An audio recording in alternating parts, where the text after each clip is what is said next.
When my dad got his first job after college, he concentrated on representing big bands. And at that time, he represented a lot of the very successful bands. As MCA expanded, MCA also started representing talent. So my dad would represent Cary Grant and Jerry Lewis and Dean Martin and Dinah Shore and Judy Garland, Lena Horne, Jack Benny, George Burns, Ronald Reagan. My dad always got a lot of satisfaction in helping his clients with their careers.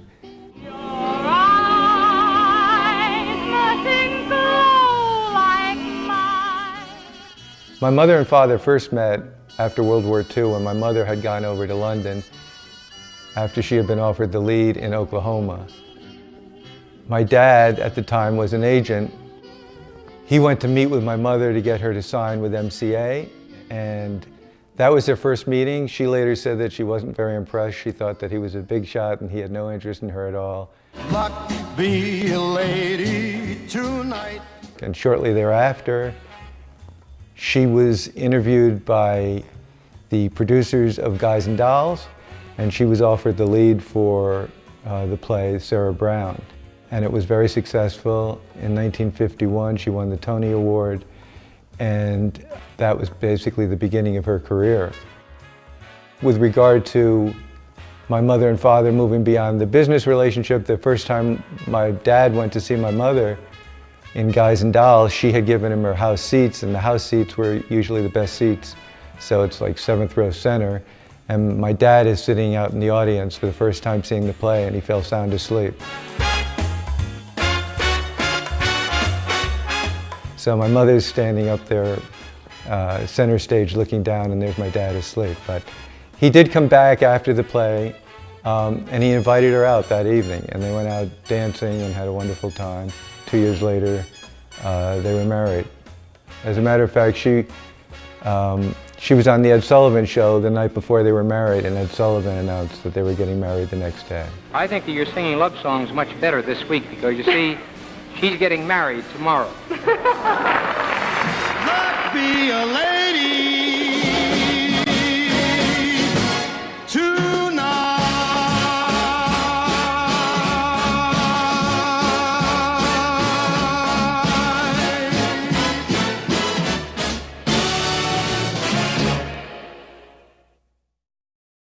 I first met Larry Barnett Sr.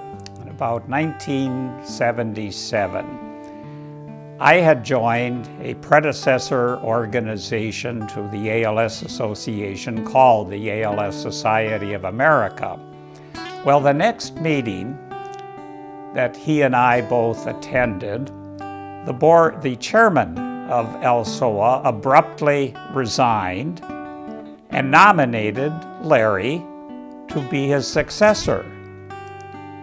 Larry, before a vote could be taken, Larry stood up and said, "I accept." At some point, I met Larry Barnett Sr., and that changed the entire landscape for ALS. As I recall, Larry called me, introduced himself, explained that he was involved with a group out on the West Coast, and invited me to meet with him. My instructions from the New York group was not to meet, not to agree to anything, and basically stonewall it. And I spent an hour or an hour and a half with Larry one afternoon, and he absolutely convinced me, beyond any doubt, notwithstanding my instructions, that the only logical way for this disease to be cured would be to merge the two groups.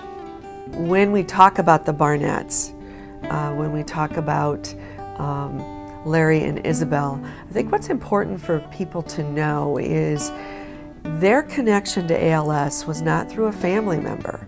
It was through a friend of theirs. And so they literally chose to be involved with the ALS Association.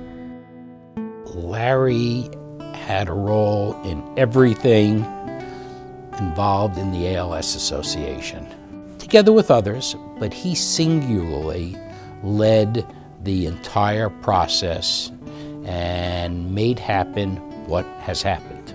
The first time I met Larry, I learned of his generosity and of the kind of wonderful personality he had. It was at a meeting of the research committee of the ALS Association. It became evident that there were 3 projects that everyone really wanted to fund, but they didn't feel the finances were there and they were going to have to forego them. And Larry just very quietly said to the committee, "I'll fund them, I'll pay for them." And that was approximately $100,000, as I recall. It really created not only a great feeling in terms of what the committee was doing, but particularly in terms of who Larry was and what his personality was like and what a wonderful person he was.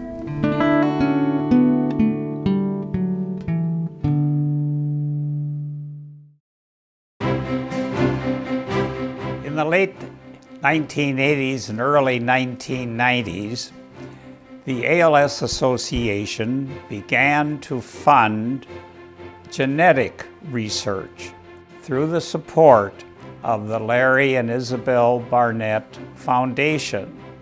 And in 1993, this funding and projects came to fruition with the identification of the first gene which was linked to familial or genetic ALS.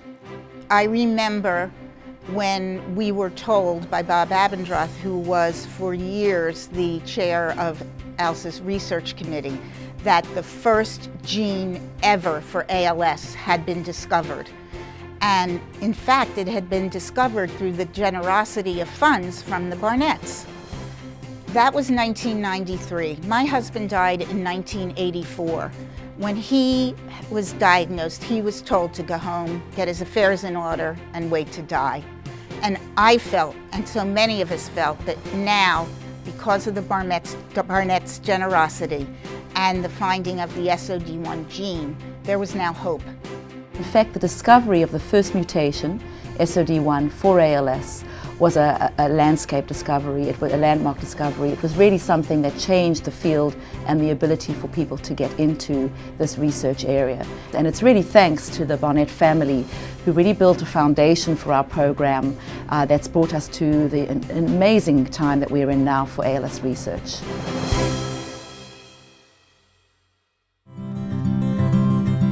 When you think and you look over the span of time of some 30 years of involvement of this singular family in the work that we've done at the ALS Association, it's phenomenal. I think the fact that my parents were involved with the ALS Association and other charities for so long, it was a signal, it was a message that they were sending to their children basically on how to lead your life and how to be a good person.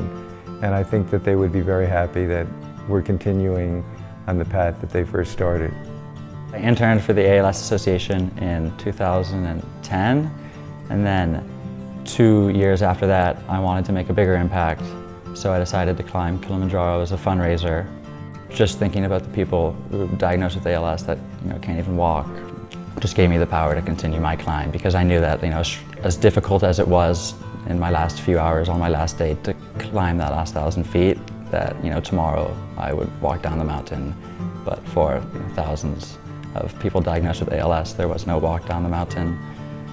There wasn't always a tomorrow, so I felt that inner strength was more than enough to make it to the top.